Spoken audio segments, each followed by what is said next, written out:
Here in Cameron Indoor after the Tar Heels 74-64 loss to Duke alongside Inside Carolina's Greg Barnes. I'm Ross Martin. Tough second half for UNC, and that kind of told the story of the game. They were up at halftime, held Duke to a really low scoring total, and were playing very well on offense as well, and then the well just kind of dried up for UNC. What did you see in that second half, and what did Roy and the players say about that? Well, I think the key point is that Duke is number 2 nationally in adjusted offensive efficiency, and the best offenses we've seen in a number of years in the ACC. And so you knew what Duke did in the first half was not going to carry over. So UNC had to be able to execute against that zone, and they got a ton of good looks. They got good looks at the high post. They got good looks from three-point land, and they just were unable to capitalize.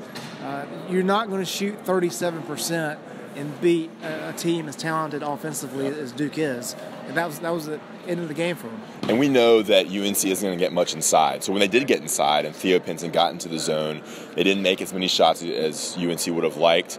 They didn't make as many threes. This team has to make threes to win. They didn't dominate on the boards. Duke was right there with them in rebounding, and they couldn't hold Duke to that same kind of difference offensively. What do you think UNC did or did not do defensively to allow Duke to come back, get the momentum, and eventually just kind of come out with an easy win? Well, I think a lot of it was turnovers. Both teams had 14 turnovers, but Duke was able to capitalize more. Yeah. I mean, if you go back to that first game, UNC tied a school record with only 2 turnovers. Duke scored 1 point off turnovers in that game, scored 15 tonight.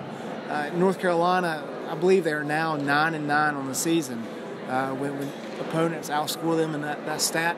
But when you look at the really good teams, you're not going to win those games. And so when North Carolina had so many sloppy turnovers, Duke was able to capitalize, get easy points. That really got them going. And just UNC never made that shot that kind of started in the second half. Joel Berry's 0 for 7 from 3. His clutch performance did not show up tonight. You know, Kenny Williams and Cameron Johnson made threes, but also missed a lot of threes when they really needed to hit them, and that just kind of gave the win to Duke late. Yeah, and we know this team is limited defensively. And I think the fact that Joel Berry and Luke May have to have good offensive nights for this team to win, that's going to be a story next week in Brooklyn. It's going to be a story in the NCAA tournament. Yeah, and now UNC moves to Brooklyn for the ACC tournament. They'll take on the winner of Syracuse and Wake Forest on Wednesday night at 9:30. The honored Grayson Allen in here, and UNC now has a 2-game losing streak heading to the postseason. For Ross Martin, this is Greg Barnes for Inside Carolina.